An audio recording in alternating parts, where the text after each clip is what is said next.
Hello everyone, welcome to Bevkuf. So far we have completed science and tech and physical geography, and from today we are starting environment and ecology and other lecture series of agriculture too. So let's head on towards our environment series. So what we're going to do in this is that the same we were doing in the other series too, but in this we will look into the topics, and then we'll do see the chronology with each and every topic, and then we'll start our the lectures. Got it? So our first topic in this is environment and ecology basics. This is the first topic. Second topic, it will be, I think, species. Yes, species. Third will be, I think, protected areas. Wait, third,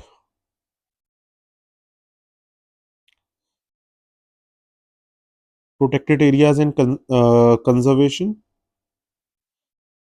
Fourth topic is forestry, vegetation, and biomes. Fifth one is environmental organizations.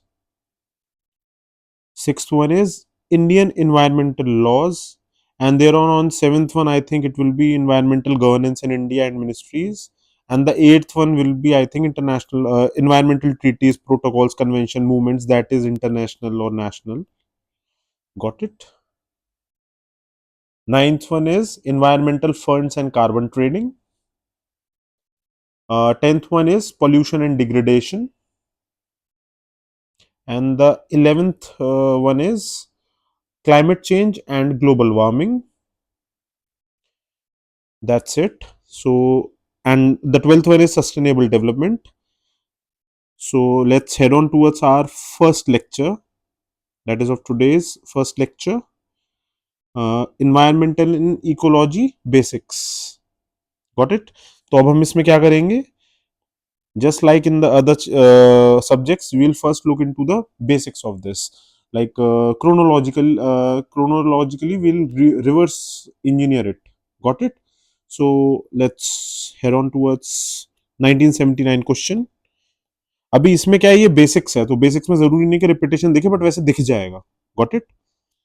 Nitrogen fixing crops, ये question आया. अब ये nitrogen fixing crops, यहाँ पर ये question है nitrogen fixing का, but ये रिपीट भी तो हुआ था 2023 में या 22 के आसपास रिपीटेशन आया था इसका. अल्फा अल्फा या ऐसे करके कुछ 20s में भी आया क्वेश्चन, रिपीट हो गया साइंस सेंटर के एग्रीकल्चर के अंदर, प्रीलिम्स के अंदर हमने देखा था. तो वो अब देखिए 1917 में आया हुआ क्वेश्चन वापस रिपीट हुआ था.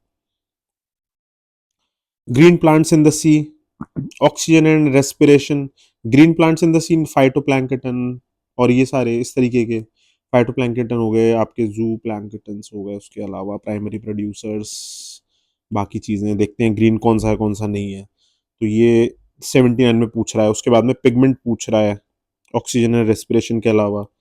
फिर element halogen acid, chlorophyll see, green plants हुई chlorophyll, same thing, one of the same things. Pigment भी पूछ लिया था. 82 में पूछा. 84 के अंदर insecticides, DDT, TNT, salicylic acid, ammonium phosphate.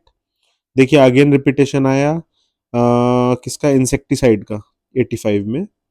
Herbicide, weed, ये भी उसी के फॉर्म्स ही होते हैं, बस थोड़ा अलग होते हैं. ये हर्ब्स के अगेंस्ट में होते हैं, इंसेक्टिसाइड इसके इंसेक्ट्स के अगेंस्ट में होते हैं. और ये वीड.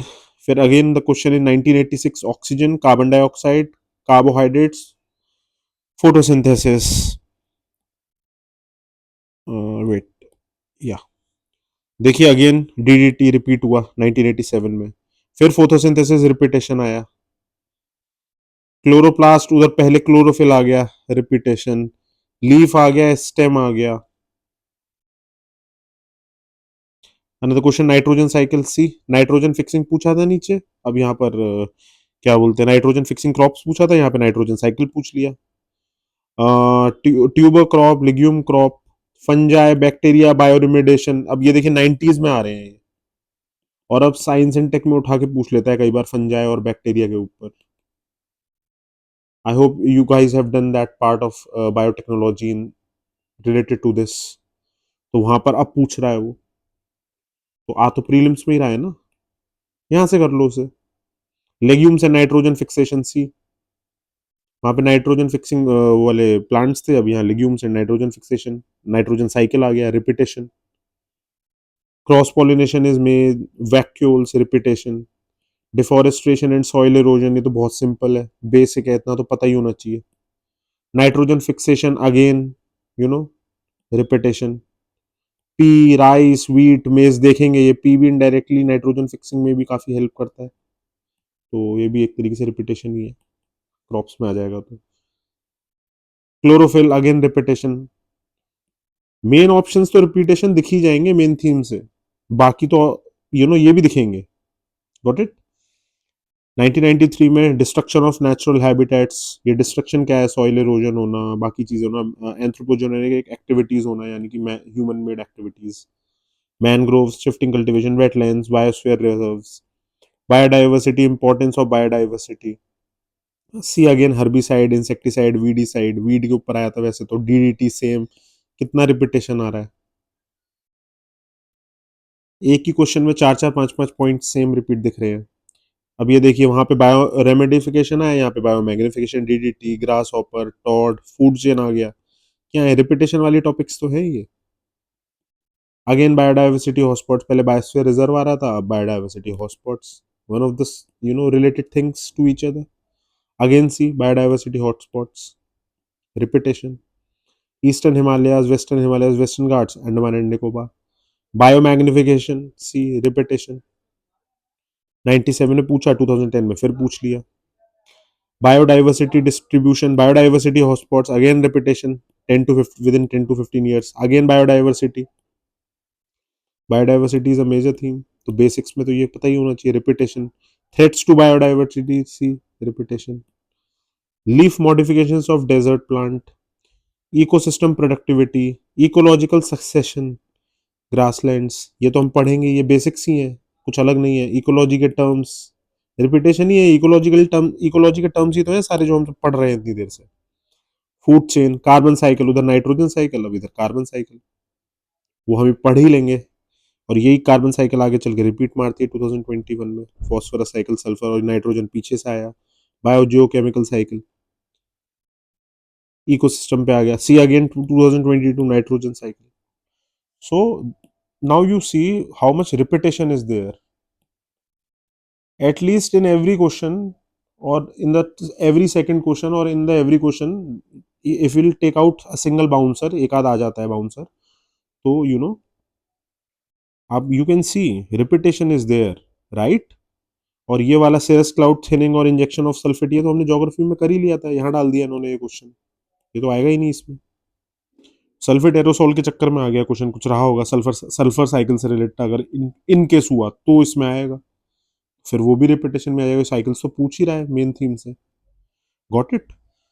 तो let's see at which page we have to go for the 1979, will do by reverse chronology only, by chronology in a chronological order, from the past to the present, that is page number 27, that page will be around at 37 or 40.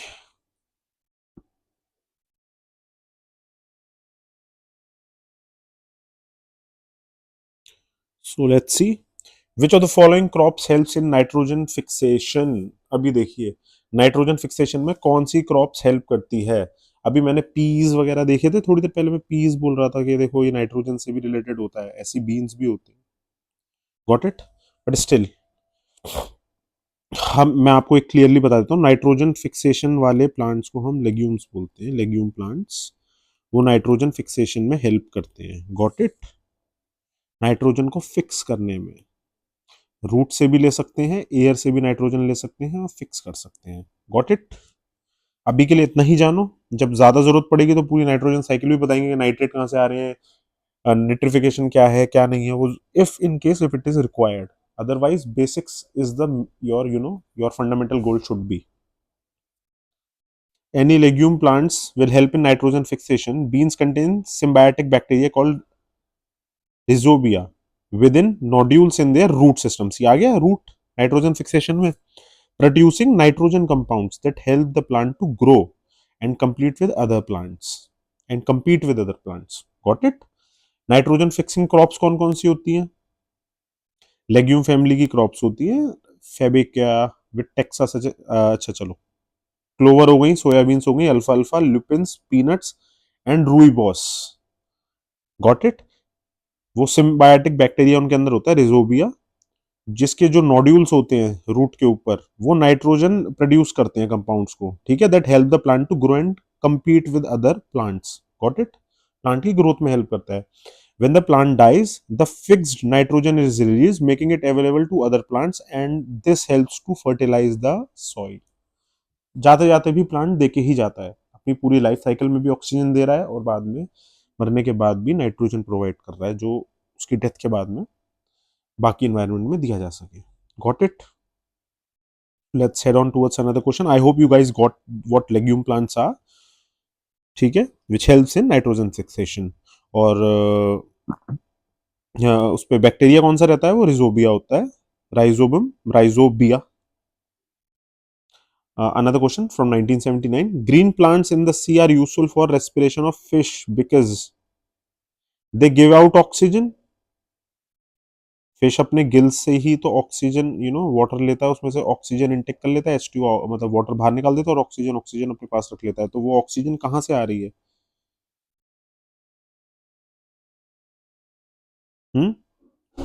Oxygen कहाँ से आ रही है? Ocean के अंदर plants होंगे, उनसे ही आ रही है ऑक्सीजन.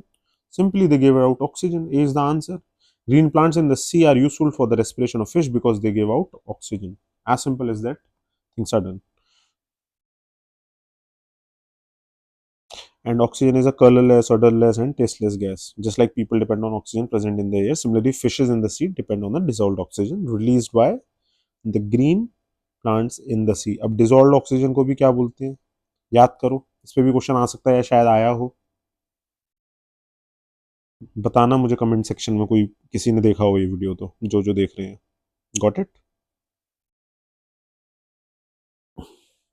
बायोलॉजिकल ऑक्सीजन डिमांड करके कोई चीज सुनी है?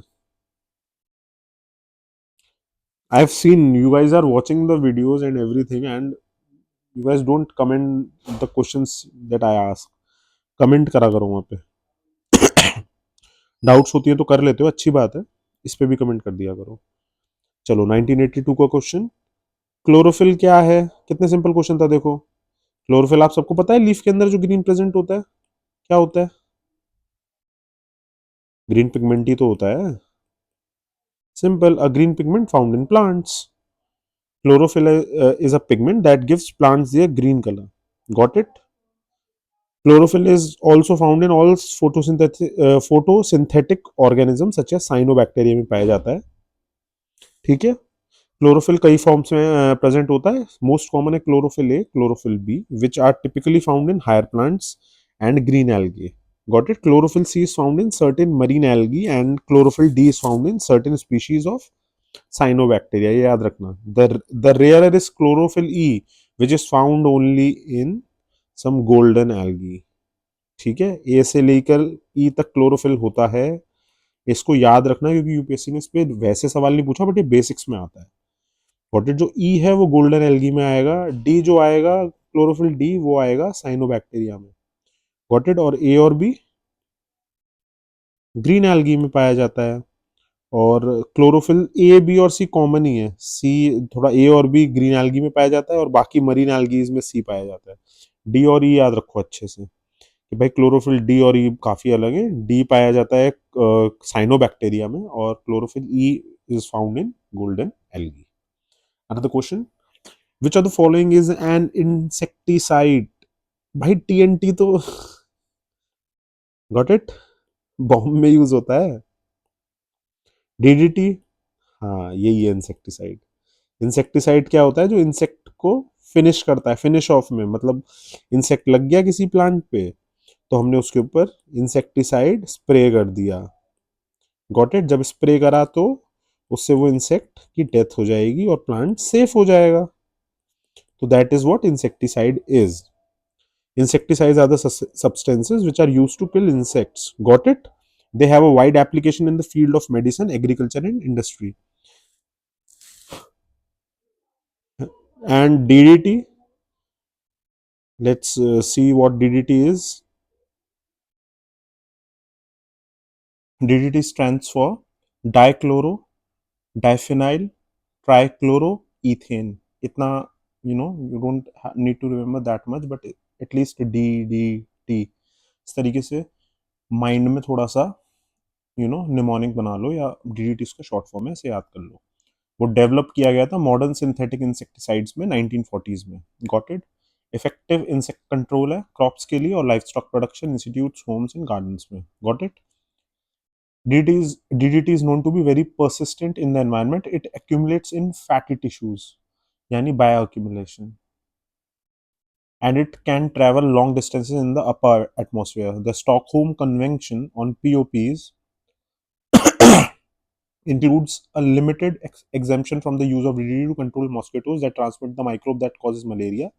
DDT is one of 12 pesticides recommended by WHO for indoor residual spray programs. Got it?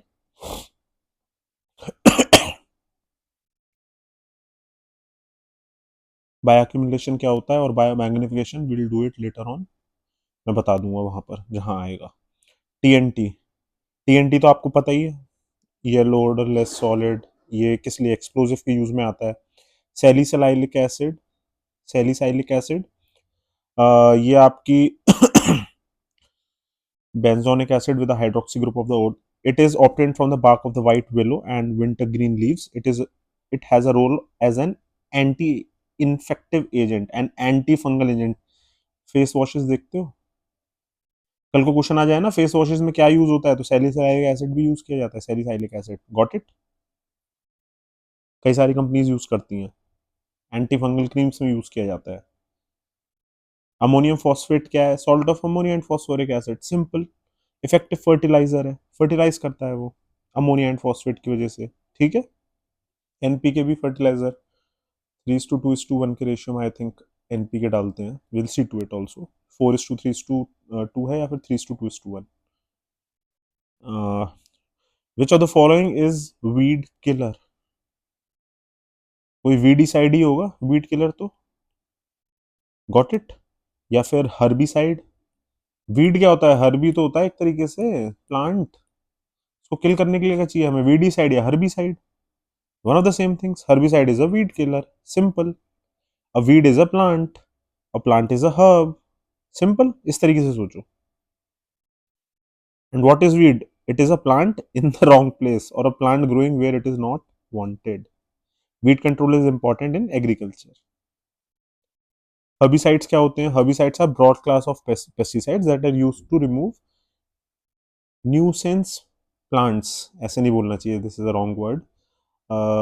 Weed plants जो रिक्वायर्ड नहीं है उसके लिए, such as grasses and weeds. They may compromise the growth and yield of desired crops that are in close proximity.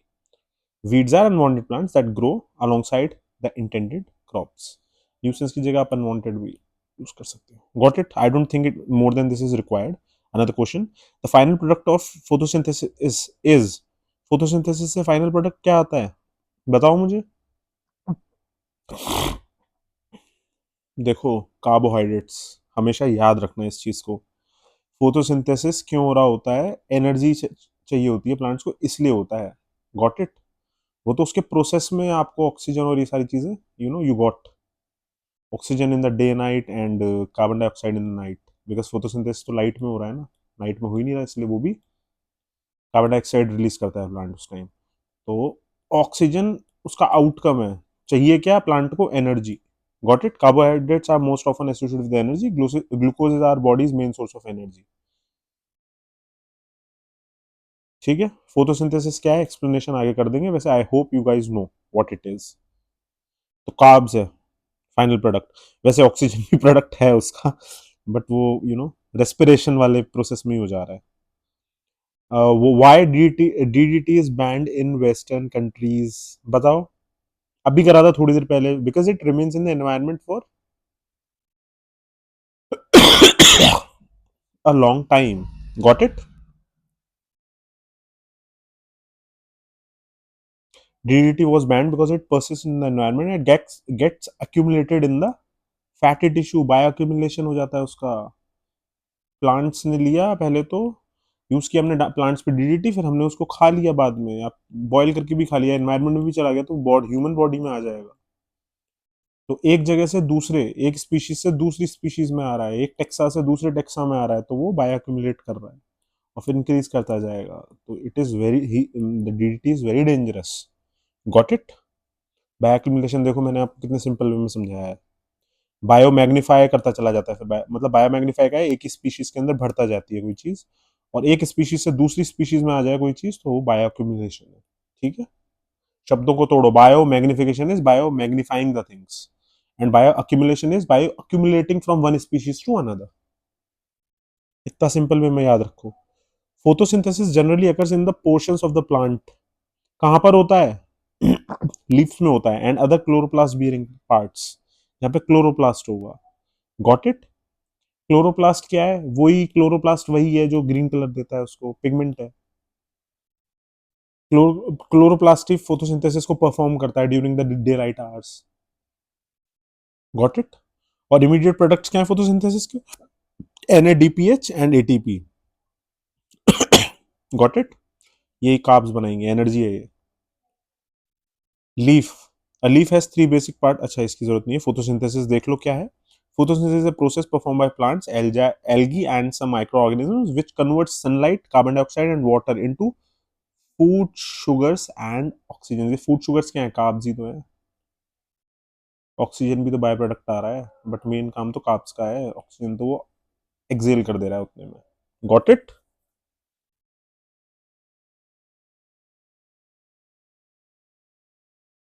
Water ले रहा है, carbon dioxide ले रहा है, सनलाइट ले रहा है, उसका यूज करके शुगर्स एंड ऑक्सीजन में कन्वर्ट कर रहा है.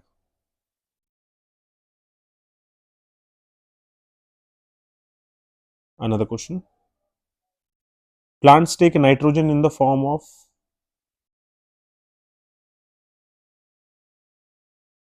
देखिए प्लांट्स ना नाइट्रेट्स के फॉर्म में लेते हैं.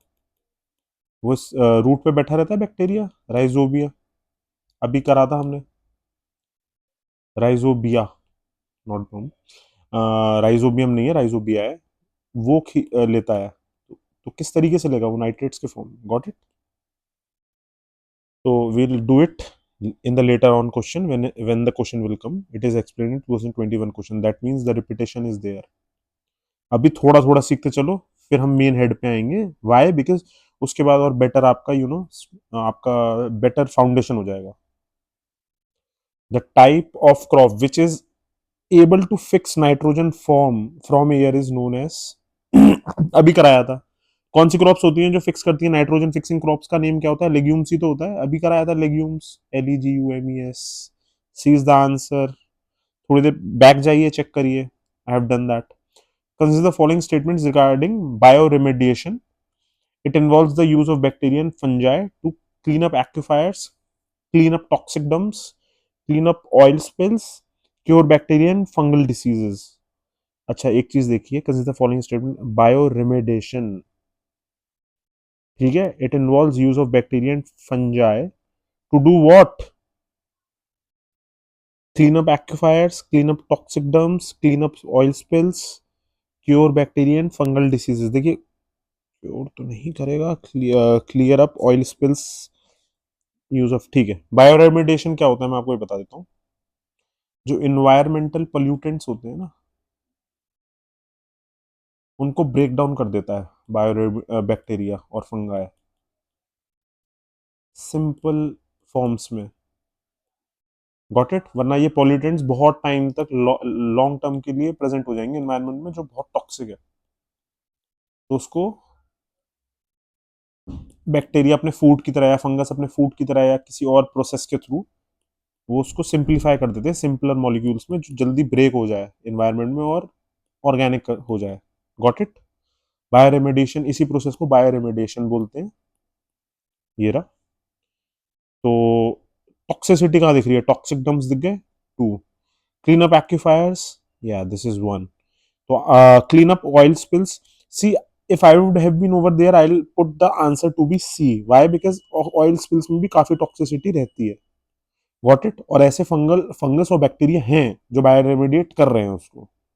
Got it. डंपिंग एरिया जहाँ पे टॉक्सिक डंप्स किए जाते हैं वो तो कर ही रहे हैं. तो 1 और 2 is the answer according to this PDF. But for me the answer will be C. But let's see. Might be the answer is bioremediation involves the use of bacteria and fungi to clean up aquifers and oil spills. C. According to them is 1 and 3 is the answer and toxic dump is not the answer. But according to me the answer will be 1, 2 and 3. Why? Toxicity को भी वो कम करते हैं, याद रखना. Environmental pollutants into less hazardous forms. तो hazardous ही तो है toxic dump. It involves the utilization of living organisms. ठीक है. इन situ remediation का मतलब क्या होता है? The use of decontaminated processing on site to clean. उसी जगह पर आपने क्लीन कर दिया, वो इन situ है. Got it?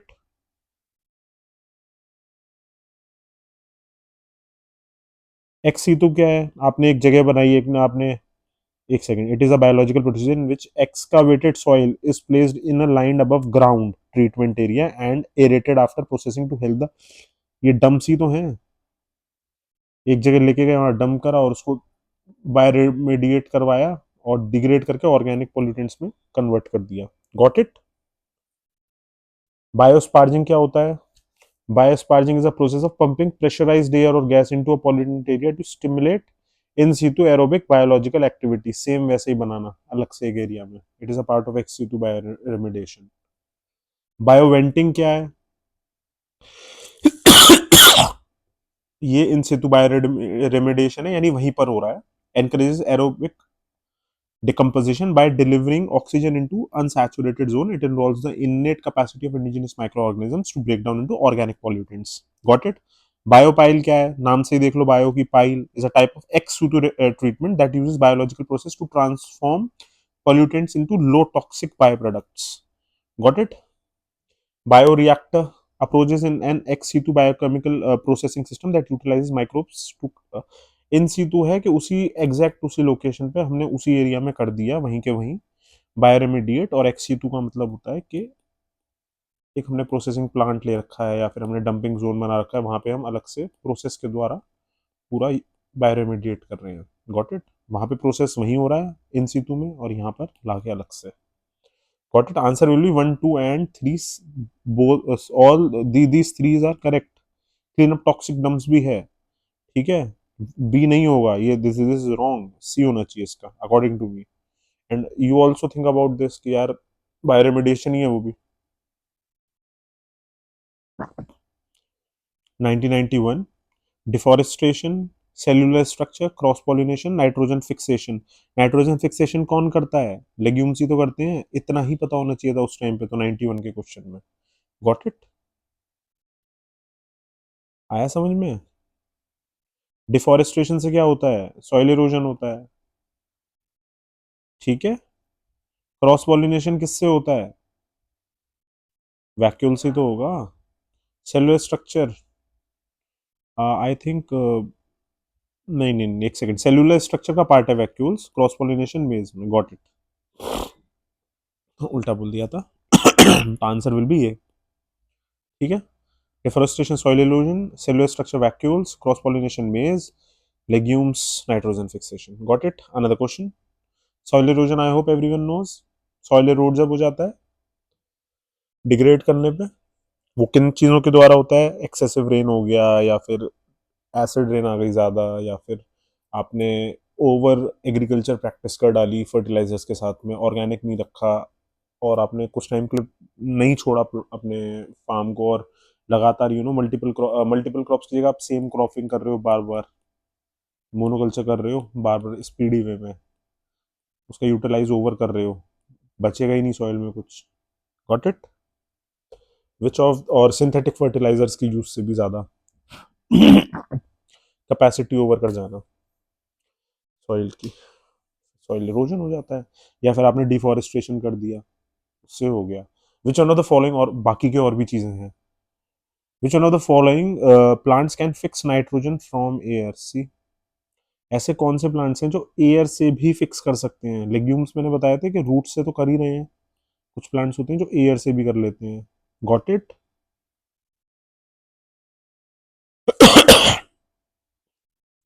Answer is C, legumes में आता है ना। C, also called as garden pea, that simple P.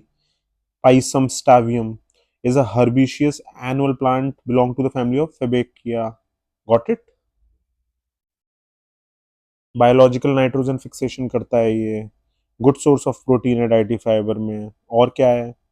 Well drained soil में पाया जाता है. Unshielded spot, grown in winter and early spring in the warmer climates.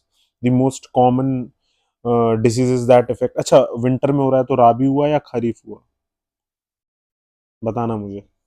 Got it?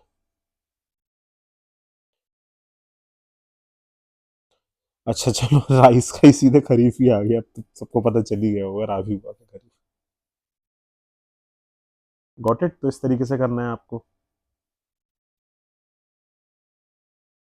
Wheat में क्या है, मेज में क्या है, जरूरत नहीं है इतना. Is more than enough. Another question. Which one of the following, 1993, which one of the following does provide the best estimate of world's biological diversity?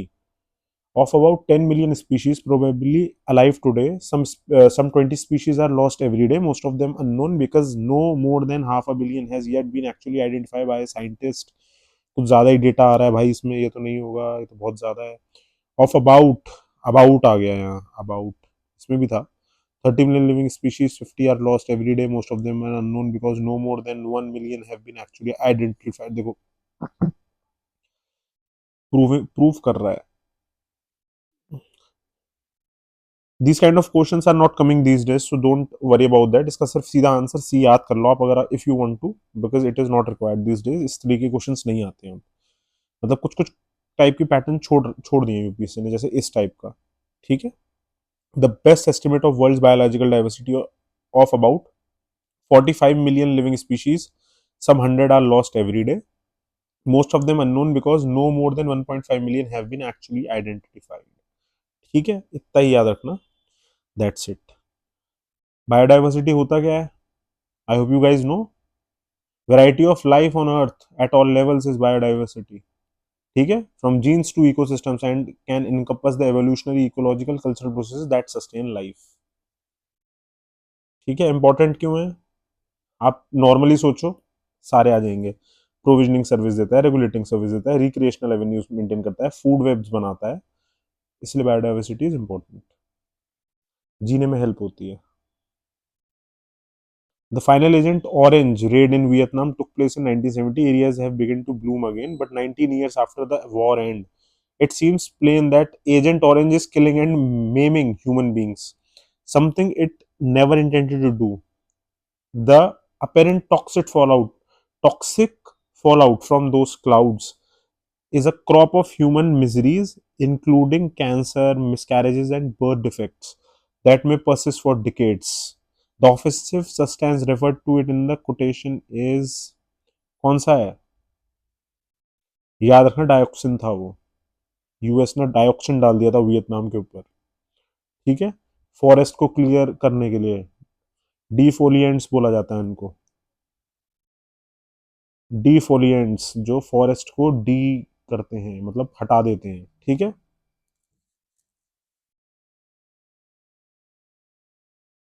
बस ऐसे ही याद रख लेना. आई don't think it will come again. वो तो DDT का option आ गया था, तो डीडीटी हमको पता है कि नहीं है. ऐसा डीडीटी तो नहीं होता, इंसेक्टिसाइड है तो डीडीटी नहीं होता. ये भी नहीं होता डीडीटी. ठीक है, हर्बिसाइड और वीडिसाइड भी नहीं होते. फॉरेस्ट थोड़ी खत्म कर देंगे वो. लास्ट जो डायोक्सिन बचा तो वही आंसर होगा. इस तरीके से भी कर सकते थे ना पता होने पे. Got it? Another question.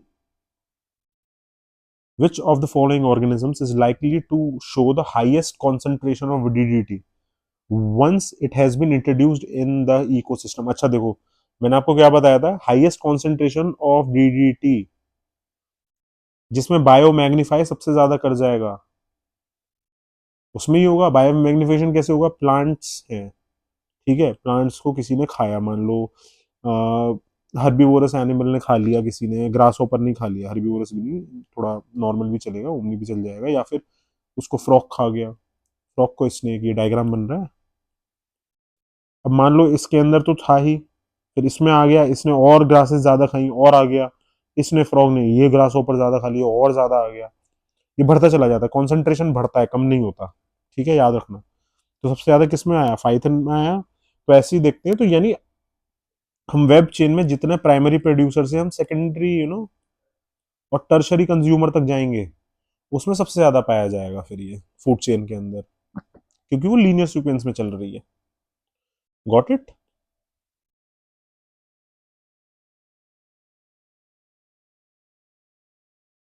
तो टॉप कंज्यूमर तक चला जाएगा टर्शरी गया तो। और बायोमैग्निफिकेशन क्या होता है, biomagnification is the phenomena of increasing concentration, got it, of a compound in the tissue or of an of organism as the compound passes up a food chain, usually as a result of food intake. Got it?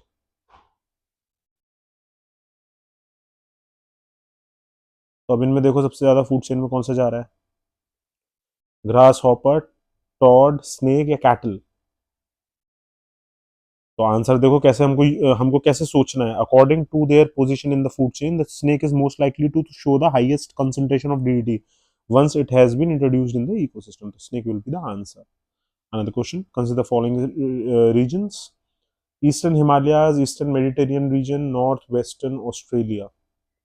Which of the above is our biodiversity hotspot? It is not required these days, but आप एक बार biodiversity hotspots पूरे तो याद करने की जरूरत नहीं है, हिमालयाज वगैरह हमको अपने आसपास का, मेडिटेरियन हो गया, ये सब पता होने चाहिए। Got it.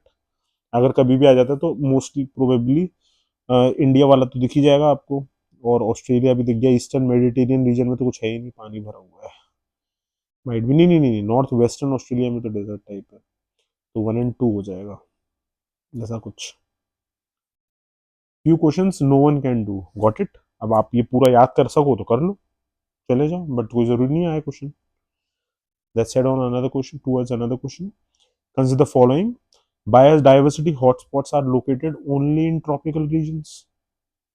ये आ गया ओनली, क्या सिर्फ ट्रॉपिकल रीजन में होंगे बायोडाइवर्सिटी हॉटस्पॉट, और कहीं नहीं होंगे, मतलब और कहीं है ही नहीं बायोडाइवर्सिटी अच्छी? गलत है ना, this will be wrong, common sense लगाओ इसमें। India has 4 biodiversity hotspots: eastern Himalayas, western Ghats, Andaman and Nicobar island. और ईस्टर्न घाट्स का क्या हुआ, वो तो डाला ही नहीं। हम्म,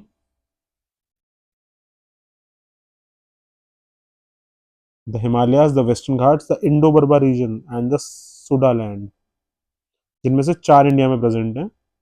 हिमालयस है, वेस्टर्न घाट है, इंडो बर्मा रीजन है पूरा, एंड सुडालैंड। Got it. याद रखना है इसको, this is important, this is a new learning for you guys. और बायोडाइवर्सिटी हॉटस्पॉट होते क्या है ये भी देख लो। 2 क्राइटेरिया बायोडाइवर्सिटी हॉटस्पॉट को, बायोडाइवर्सिटी हॉटस्पॉट बनने के लिए, किसी भी बायोडाइवर्सिटी को अगर बायोडाइवर्सिटी हॉटस्पॉट बनना है तो दो क्राइटेरियाज हैं, there are 2 criterias which they need to follow. Got it. First criteria is this, the region should have at least 1500 species of vascular plants, that it should have a high degree of endemism, वहीं के होने चाहिए। Endemism means endemic to that place, that is the native to that place. 1500 species होनी चाहिए endemic plants की। Got it simply. Second, it must contain 30% of its original habitat, that is it must be threatened, getting it। 30% उसका indigenous habitat होना चाहिए, ठीक है, तो biodiversity hotspot है। तो 2 क्राइटेरिया ये याद रखना अच्छे से। और इंडिया के अंदर कौन कौन से 4 बायोडाइवर्सिटी हॉटस्पॉट्स हैं, Himalayas, western Ghats, Indo Burma region and Sundaland, ये भी याद रखना।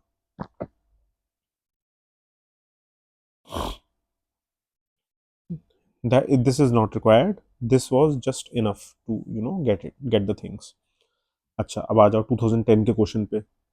A pesticide which is chlorinated hydrocarbon is sprayed on a fruit crop, the food chain, food crop, rat, snake, hawk, in the given food chain, the highest concentration of the pesticide would accumulate in which of the following। यानी वो bio accumulation का पूछ रहा है, सबसे ज्यादा accumulate किस में कर जाएगा, यानी एक स्पीशीज से दूसरी स्पीशीज में जा रहा है। पहले भी वो बायो मैग्नीफाई ही कर रहा था, मतलब एक्यूमुलेट ही कर रहा था, but the question was on magnification के मैग्नीफाई किस में कर गया, but one of the same things. और एक स्पीशीज से दूसरी में जा रहा है तो वो है ही bioaccumulation. It's not biomagnification, biomagnification single species में वर्क करता है, not as such in you know that way, उसको हम फिर बायो अक्यूमुलेशन बोलते हैं। ठीक है, तो किस में सबसे ज्यादा होगा? I give you 10 seconds to think and give me the answer.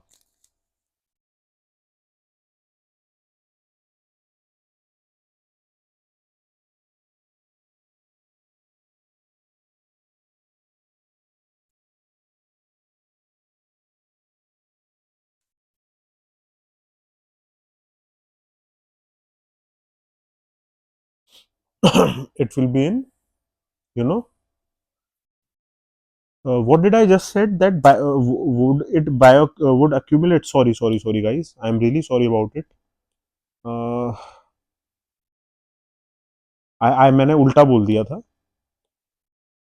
Bio magnification means कि अलग अलग स्पीशीज में कैसे इट इज गेटिंग ट्रांसफर्ड। ठीक है, बायो मैग्नीफाई होता हुआ transferring to the higher species in the food chain.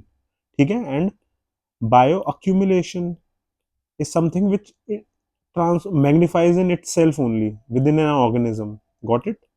If in one organism the concentration is getting, you know, rising, that is bioaccumulation. It is accumulated inside a single living organism. Got it?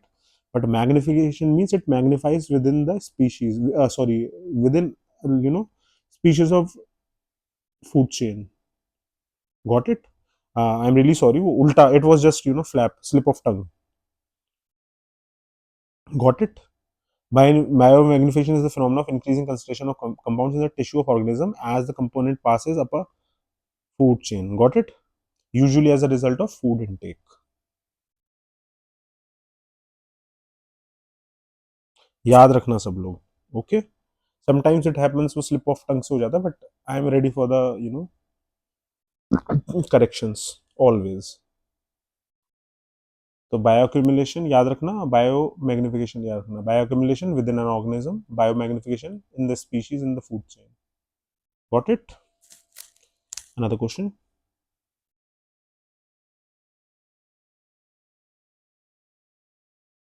Biodiversity is normally greater. अच्छा, 2011 question. Consider the following statement. Biodiversity is normally greater in the lower latitudes as compared to the higher latitudes. वो कह रहा है कि lower latitudes में तो क्या बोलते हैं, बायोडाइवर्सिटी ग्रेटर होती है as compare to the higher latitudes. ठीक है, चलो देखते हैं। Along the mountain gradients biodiversity is normally greater in the lower latitudes as compare to, यार देखो हायर में एक तो यहाँ पे हाइट की बात हो रही है, ऑल्टीट्यूड की, और यहाँ पे लैटिट्यूड्स की बात हो रही है अर्थ के। Got it? Longi and lati. तो लैटिट्यूड्स में तो जो इक्वेटर के पास ज्यादा होगी वहां ज्यादा होगा, हायर लैटिट्यूड्स पे कम होगा, पोल्स की साइड में। Getting it?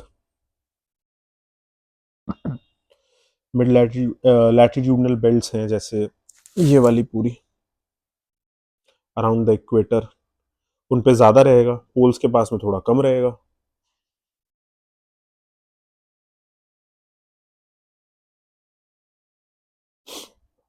ठीक है, तो बायोडाइवर्सिटी तो आपको भी पता है कि थोड़ा वार्मर एरियाज में ज्यादा होती है, कोल्डर में थोड़ी कम होती चली जाती है।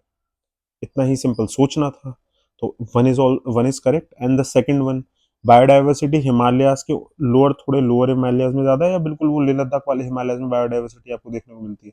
थोड़े लोअर में ही तो मिलती है। इतना सिंपल सोचो, बेसिक सोचो, चीजें हो जाएंगी। तो two is also correct, both 1 and 2। इससे ज्यादा जरूरत नहीं है। Another question. Three of the following criteria, this question is also from 2011. Three of the following criteria have contributed to recognition of Western Ghats, Sri Lanka, and Indo-Burma regions as hotspot of biodiversity.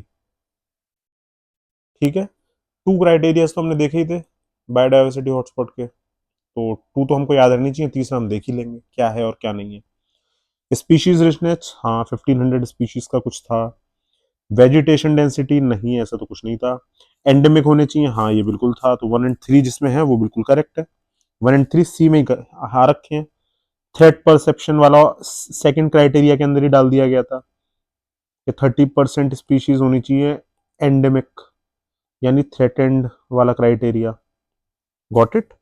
तो 1, 3 and 5 is the answer. Two strict criteria: 30% naturalization. In other words, it must be threatened. Got it? और first ये था, और देखो फिर से आया, repetition है पूरा प्रॉपर. ऐसे यू हैव टू रिमेंबर. इससे क्या होगा, you will clear the prelims with these. 2011 question: biodiversity forms the basis of human existence in the following ways: soil formation, prevention of soil erosion, recycling of waste, pollination of crops. Biodiversity forms the basis of human existence in the following ways. Humans के existence में कैसे biodiversity help करती है, बताओ मुझे. Soil form नहीं कर रही, क्या कर रही है? सॉइल इरोजन को प्रिवेंट नहीं कर रही, बायोडाइवर्सिटी कर रही है. क्यों नहीं प्रिवेंट कर रही है? तो प्रिवेंशन हो रहा है. रिसाइकलिंग ऑफ वेस्ट हो रहा है, हाँ हो रहा है. पॉलिनेशन ऑफ क्रॉप्स हो रहा है, हाँ बायोडाइवर्सिटी में ये भी हो रहा है. सर्विसिंग, प्रोविजनिंग, ये सारी चीजें कौन कर रही है? बायोडाइवर्सिटी खुद ही तो कर रहा है. इसलिए तो बायोडाइवर्सिटी का हमने भी डेफिनेशन देखा था थोड़ी देर पहले, उसके यूसेज देखे थे. ठीक है, उसके एप्लीकेशंस, कितना हेल्प कर रहा है लोगों के लिए, ह्यूमंस के एग्जिस्टेंस के लिए, तो और बाकी की स्पीशीज के लिए. Answer will be 1, 2, 3 and 4.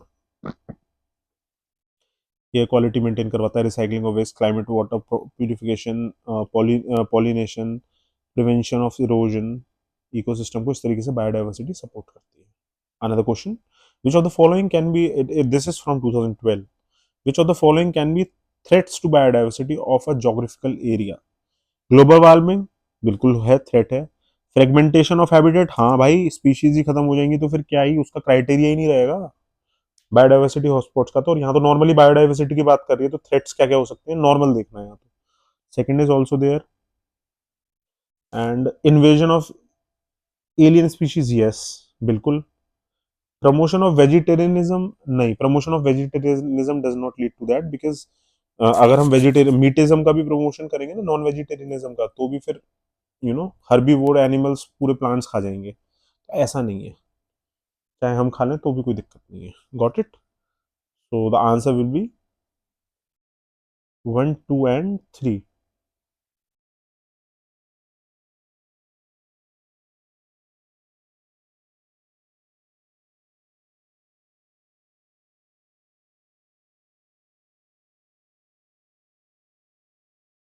Got it? So another question: which of the following leaf modifications occur in desert area to inhibit water loss? This question was asked in 2013. भाई वाटर लॉस से बचाने के लिए आपको surface area बड़ा रखना चाहिए या सरफेस एरिया छोटा रखना चाहिए? बस इतना सोचो, तो तुम्हें सिखा रहा हूँ सोचने का तरीका.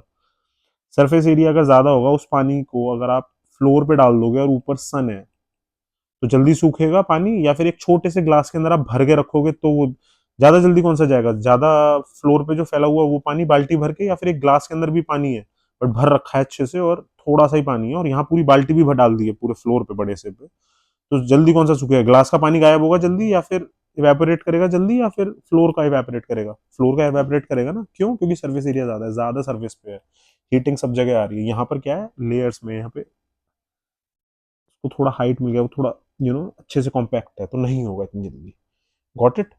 तो छोटा सरफेस एरिया जितना होगा, यहाँ का सरफेस एरिया कम है ग्लास का, इतना ही पिन पॉइंटेड जितना छोटा सरफेस एरिया होगा उतना ही तो लीफ मॉडिफिकेशंस क्या होंगी डेजर्ट के अंदर? इतनी धूप है, और क्या बोलते हैं, वाटर सस्टेन कर पाए, मॉइस्चर सस्टेन कर पाए प्लांट, तो क्या करना पड़ेगा उसको? हार्ड लीव्स होनी पड़ेंगी, वैक्सी टाइनी लीव्स रखनी पड़ेंगी, और नो लीव्स. यस, टू तो बिल्कुल ही करेक्ट है. टू किस किस में है? बी, डी, और इसमें thorns instead of leaf. Yes, नुकीले और पतले और कम सरफेस एरिया, जितना जितना नुकीला उतना कम surface area. Got it? Three भी होगा. तो टू और थ्री, इसमें वन अपने आप हो गया, hard and waxy leaves. Simple. 1, 2 and 3 will be the answer. इसमें I don't think there is any cacti is the example. Cactus को याद कर लेते आप, कैक्टस के बारे में सोच लो, वैसे कर लो.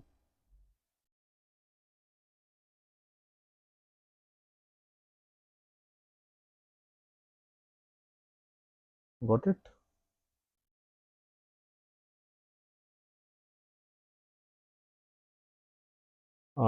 Another question. This was asked in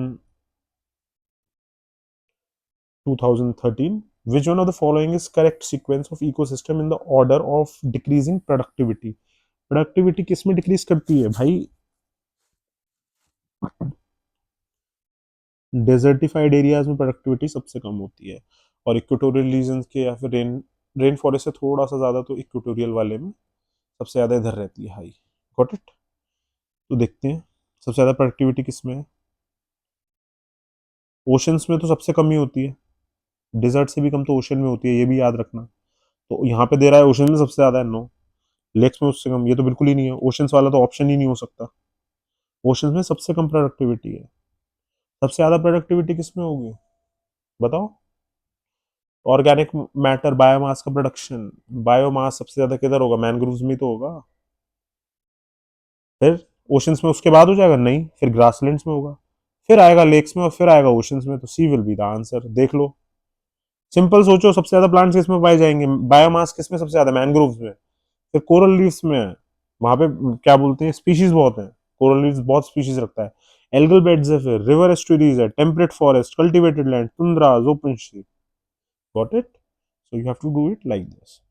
In the grasslands, 2013, another question. In the grassland, tree do not replace the grasses as a part of an original ecological succession because of. Ecological succession क्या है पहले ये बताओ? एक जगह थी, Sandy area था, उस पे सॉइल भी नहीं था, हल्का हल्का धीमे धीमे सॉइल फॉर्मेशन हुआ, सेडिमेंटेशन हुआ, थोड़ा सॉइल फॉर्मेशन हुआ, उसके बाद में उस पे एल्जा या एल्गी या फंगस हल्का फुल्का आना स्टार्ट हुआ, या फिर उसके बाद में फिर ग्रासेस, छोटे छोटे श्रब्स आने लग गए, फिर ग्रासेस आने लगी, ग्रासलैंड्स बन गए बड़े बड़े। ठीक है, बट सीजन भी चेंज हो रहा है, ग्रासेस तो आ गई, ग्रासेस के बाद में क्या होगा? अगर कोई दिक्कत नहीं आती है, सीजन नॉर्मल है, तो फिर प्लांट्स आने लग जाएंगे वहाँ पे बड़े थोड़े, और काफ़ी सारे प्लांट्स के बाद में वहाँ पे यू नो स्पीशीज आने लग जाएंगी काफ़ी एनिमल्स की ज़्यादा। फिर धीमे धीमे करके ट्रीज आने लग जाएंगे, क्योंकि स्पीशीज भी आएंगी तो सीड्स वगैरह कहीं और से भी आ जाएंगे, पॉलिनेशन ज़्यादा होने लग जाएगा, तो फॉरेस्ट बन जाएगा। Got it? बट सीजन कई बार चेंज होता है, समर्स ज़्यादा आ गया और ग्रास है, ह्यूमन मेड फैक्टर्स नहीं, नेचुरल फैक्टर्स भी, या लाइटनिंग हो गई उस ग्रास के ऊपर, ग्रास सूख गई समर्स में और उस पर लाइटनिंग हो गई गलती से भी बारिश आने से पहले, तो वहां पूरे में आग लग जाएगी, खराब, फिर से वापस से सेम उसी जगह पे आ जाएगा, सॉइललेस उस पर। तो इसका आंसर थंडर या फिर फायर्स, सुना होगा ऑस्ट्रेलिया में बहुत फायर्स होती हैं, तो वहीं से ये क्वेश्चन है। सी, वाटर लिमिट्स एंड फायर्स। ये भी है ना कि पानी नहीं आप पानी के भाव में भी हो गया, lack of water भी, but fire is the main cause. Got it? C is the answer.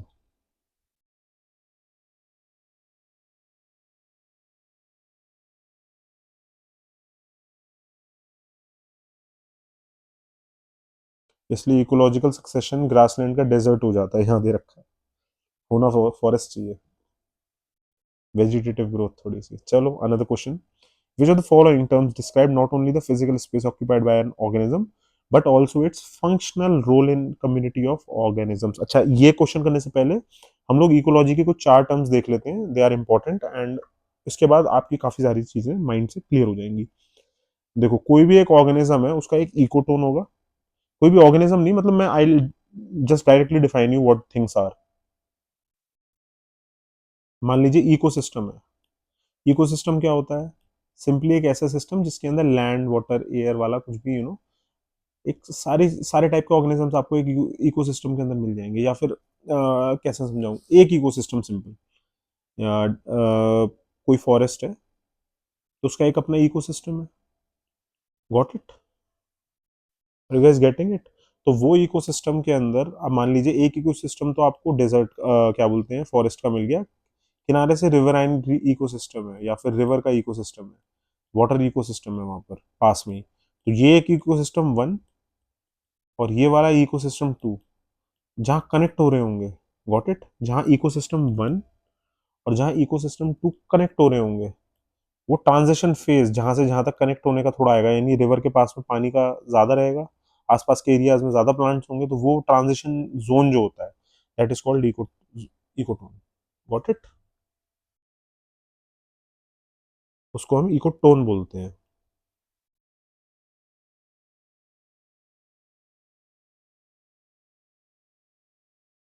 ठीक है, तो इकोसिस्टम वन,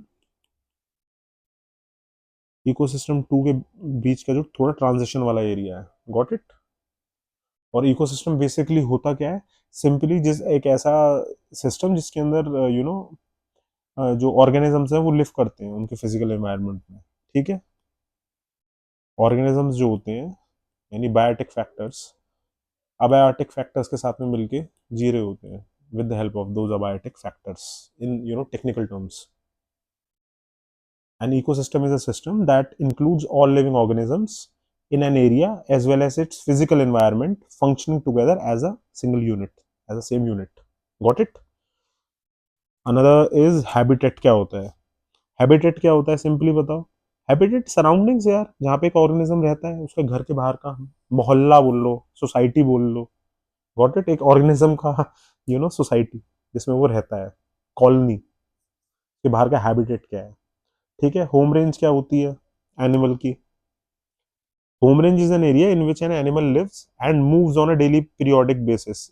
एक एरिया जहाँ पे एनिमल का होम है, जहाँ वो रह रहा है, उसके आसपास का सोसाइटल एरिया, जहाँ मतलब जहाँ तक वो जा पा रहा है, उसकी होम रेंज है कि भाई इस रेंज तक जाएगा फिर वापस आ जाएगा खाना वाना ढूंढ के या जो भी है। और इकोलॉजिकल निशे क्या होता है?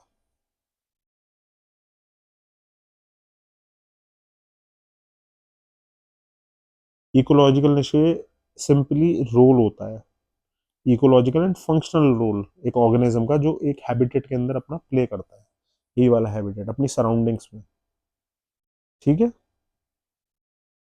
वो किस तरीके से इस एरिया में इंटरेक्ट कर रहा है, ठीक है।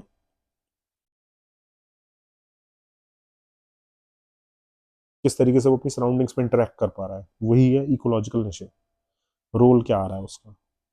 तो क्वेश्चन क्या था, which are the following terms describe not only the physical space occupied by an organism but also its functional role. अब फंक्शनल रोल और अभी करवाया था क्या था, ecological niche, ecological niche. Got it? क्या रोल प्ले कर रहा है, दैट इज अपनी हैबिटेट में, वो है इकोलॉजिकल नीश, ठीक है, organism. Another question,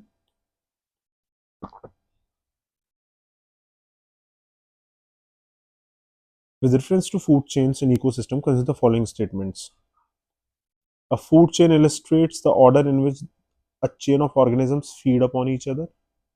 A food chain are found within the population of species.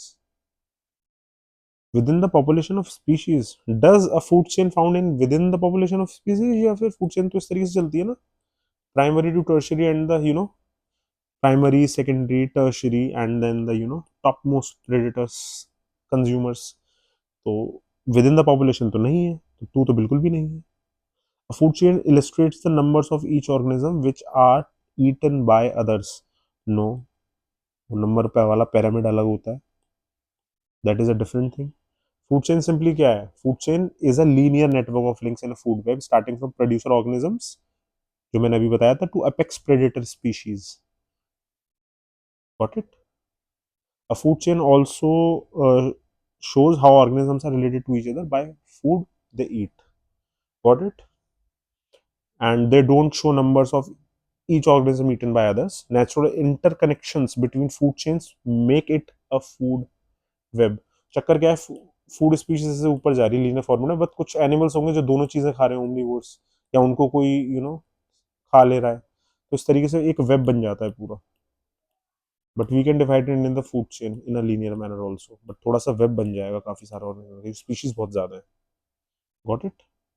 Another question, which of the following adds or add carbon dioxide to the carbon cycle on the planet in Earth? First volcanic action, second अच्छा carbon dioxide कौन add कर रहा है, तो ये carbon cycle के बारे में बात हो रही है यहाँ पे। Carbon cycle is like similar to the water cycle, बस थोड़ा सा अलग है। Volcanic action, respiration, photosynthesis, decay of organic matter.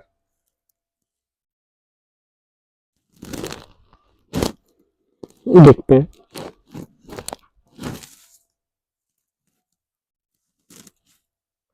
which of the following adds carbon dioxide to the carbon cycle on the planet Earth? Photosynthesis क्या release करता है, photosynthesis से नहीं होता, वो क्या रिलीज कर रहा है, वो तो कार्बन इनटेक कर रहा है। Got it? वो रिलीज कैसे कर देगा, वो तो रिलीज क्या कर रहा है, कार्ब्स कर रहा है एनर्जी के फॉर्म में, और क्या रिलीज कर रहा है, ऑक्सीजन कर रहा है, कार्बन नहीं कर रहा है, वो इनटेक कर रहा है कार्बन का।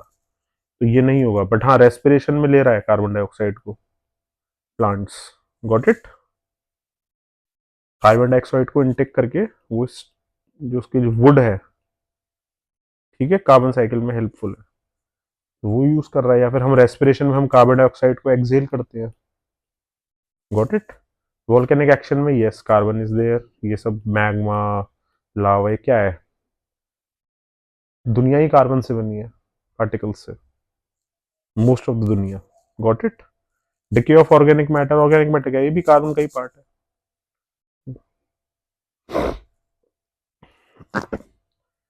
So this is a very basic question. 1, 2 and 4 are the answer of this.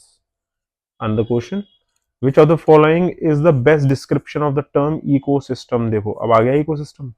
अभी क्या बताया था ecosystem का?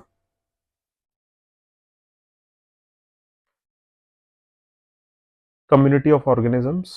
मैंने बताया था organisms जो एक environment में जी रहे हैं, अपने बायोटिक खुद भी हैं और अबायोटिक फैक्टर्स के साथ में, जो abiotic sorry sorry I am really sorry, ecosystem का आई जस्ट टोल्ड यू कि organisms when living in an environment, जो अपने आसपास के एरिया में इंटरेक्ट कर रहे हैं और एक एक पर्टिकुलर रीजन में रह रहे हैं, एक पर्टिकुलर एनवायरनमेंट में रह रहे हैं। Got it. And both biotic and abiotic factors are involve in it. Proper definition ये है। तो इसका देखो, इसके आसपास का भी कौन सा स्टेटमेंट आ रहा है, a community of organisms interacting with one another, no ये नहीं है। The part of the earth which is inhabited by living organisms, no part नहीं। A community of organisms together within the environment in which they live, ये this is, got it। An ecosystem is a community of living organisms in conjugation with the non-living components. Living organism biotic factors and non-living is abiotic factors of their environment interacting as a system। ये दोनों एक दूसरे को interact कर रहे हैं। C is the answer. अभी बताया, सेम आ गया। These biotic and abiotic components are linked together through nutrient cycle and energy flows. Energy enters the system through photosynthesis. Got it. ये चीजें होती हैं। मिनरल्स आ गए, न्यूट्रिएंट्स, ये सब क्या है, अबायोटिक ही तो है ये। और सॉइल ऑर्गेनिजम्स बायोटिक है, फिशेस बायोटिक है, दोनों ही एक साथ कॉन्जुगेट कर जाते हैं। अनदर क्वेश्चन 2019 में आया, in the context of which of the following do some scientist suggest that the use of cirrus cloud thinning technique and the injection of sulfate aerosol into the stratosphere। देखिए ये question environment से related भी है और science and take से भी है। And science and tech में I think I have done it, so you guys can go over there and check this question. But मैं सिंपली यहाँ पे बता देता हूँ कि सल्फेट का एरोसोल इंजेक्शन स्ट्रेटोस्फेयर में क्यों लगाएंगे। स्ट्रेटोस्फेरिक क्लाउड्स होते हैं सरस वाले, जो ऊपर के क्लाउड्स होते हैं, वो रेडिएशन नीचे से जो आ रहा होता है उसको रिफ्लेक्ट मार देते हैं। क्यों? ग्लोबल वार्मिंग की वजह से। सिंपल। भाई पोल्यूशन के इतने सारे वहां पे एरोसोल्स आ जाएंगे तो क्या होगा, मॉलिक्यूल्स पहुंच जाएंगे, पोल्यूटेंट्स पहुंच जाएंगे इतनी ऊंचाई पर, तो क्या होगा, वो रोकेंगे ना रेडिए वापस से, अर्थ में हीट बढ़ती जाएगी। तो फिर उससे क्या होगा, जब हीट बढ़ेगी तो ग्लोबल वार्मिंग आएगी। तो they are the reason of global warming. तो हम एरोसोल इंजेक्शन उसमें लगा करके ये सल्फेट का, हम उसको पार्टिकल्स को नीचे ला सकते हैं, बारिश हो जाएगी। सिंपल। या फिर क्लीन हो जाएगा, थिन हो जाएंगे वो सल्फेट से। Got it.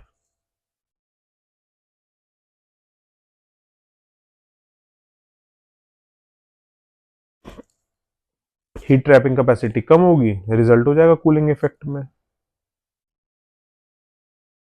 These are used in solar radiation climate engineering projects. Natural, even 1% of the current incidation solar radiation is reflected back in the space. A variety significant exposure amount of temperature rise on Earth can be offset. Silver iodide is used for creating artificial rains। अच्छा, artificial rain के लिए silver iodide use हम करते हैं। सेरस cloud बहुत ऊंचाई पर है, डायरेक्टली नहीं कर रहे उसको, डायरेक्टली हम सल्फेट इंजेक्शन को। तो इससे क्या होगा, reducing the adverse effect of solar wind on the अर्थ।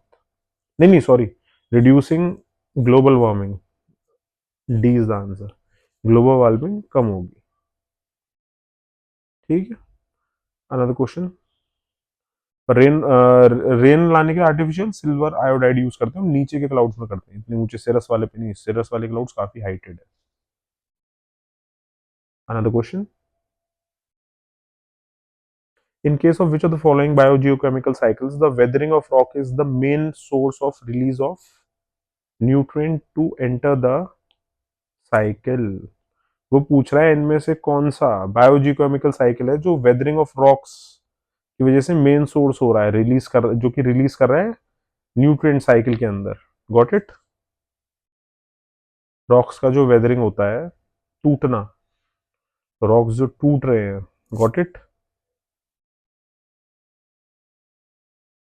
उससे न्यूट्रिएंट्स लीक हो रहे हैं और वो साइकिल के अंदर एंटर हो रहे हैं, वाटर के अंदर या सॉइल के अंदर जाकर के, या सेडिमेंटेशन के थ्रू पहुंच रहे हैं, हवा के थ्रू, एयर के थ्रू, तो वो रिलीज हो रहे हैं साइकिल के अंदर। तो वो ऐसा कौन सा है, कौन सी बायोजियोकेमिकल साइकिल है जिसके अंदर ये चीज हो रही है?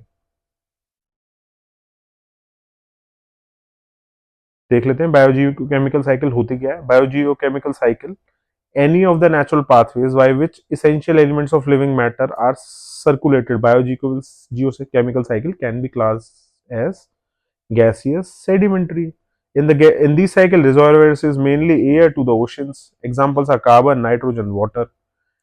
Sedimentary में क्या होता है? In these cycles, reservoirs is mainly earth's crust. Examples sulfur and phosphorus etc.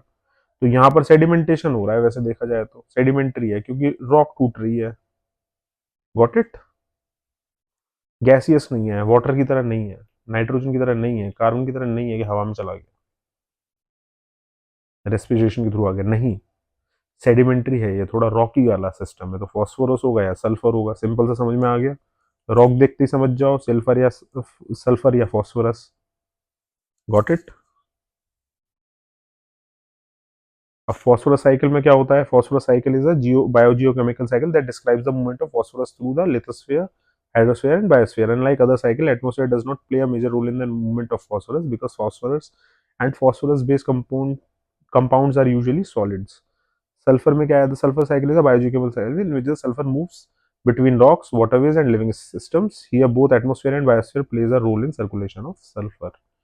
Sulphur सब जगह मिल जाता है, पर सल्फर थोड़ा सा ना गैसियस तो नहीं कहेंगे, है तो वही वाला सेडिमेंटेशन वाला, बट स्टिल सल्फर थोड़ा रिवॉल्व उस साइकिल में भी कर जाता है, वाटर वाली में साथ में, और सेडिमेंट्री में तो आ ही जाता है। तो in case of which of the following बायोजी the weathering of rocks is the main source of release of nutrient to, अच्छा मेन सोर्स सल्फर से ज्यादा कौन सा होगा देखा जाए तो, क्योंकि सल्फर तो उस वाली साइकिल में भी चला जाता है बीच बीच में, जैसे वाटर की साइकिल में मिक्स हो गया। तो इसका मेन सोर्स होगा जो डायरेक्टली सबसे ज्यादा सेडिमेंट्री है, वो है फॉस्फोरस साइकिल। हालांकि हम सल्फर भी डाल सकते हैं, but phosphorus is major. Got it? Phosphorus will be the answer. I hope you guys got it. Which of the another question? See, अब देखो कितना पुराना रिपीट हुआ, 30-40 years 45 years पहले वाला। Which of the following are nitrogen fixing plants? अब बताओ, 1979 का क्वेश्चन, 2022 सेम थिंग। देख लो जाके फर्स्ट क्वेश्चन। ठीक है, कौन कौन से हैं याद करो, बताया था। पी तो होगा ही होगा, कराई था हमने। क्लोवर तो होगा ही होगा, आई थिंक, याद आया। तो 3 और 4 तो हैं ही हैं। 3 और 4 किस किस में आ रहे हैं? 1A में आ रहे हैं, इसमें नहीं आ रहे। 3 आ रहा है सिर्फ, 4 इसमें सिर्फ आ रहा है, सी इसमें आ रहा है। आपको बस 2 पता होने चाहिए थे, एक क्लोवर और एक chickpea. Alpha alpha is a grass, वो तो पता ही है आपको, तो वैसे ही हो जाएगा लिग्यूम में, वो ग्रास है तो। Got it. Nitrogen fixing plant कौन कौन से हैं? अल्फा अल्फा, red clover, pigeon pea, moong bean, fava bean, fields pea, white clover, peanut, lentil, common bean, ये सब। ठीक है, it is explain more in 2021, 1987 question और 1979, इतनी बार आ चुका है। I hope you guys are getting it, and with this we are, we have completed our lecture number 1. So इसमें आप देख लेना, 2023 एंड 24 स्पेसिफिकली, 23 में सच क्वेश्चन नहीं था डायरेक्ट, कोई भी बेसिक से एनवायरनमेंट एंड इकोलॉजी के. we'll look into the 2024 paper directly when I'll solve it for you. Got it? With the explanations. So thank you so much for being over here on BIFCO 5 years. And this PDF will be uploaded soon, as we will do other lectures. With that, I'll upload it. Okay. So thank you so much. Signing off.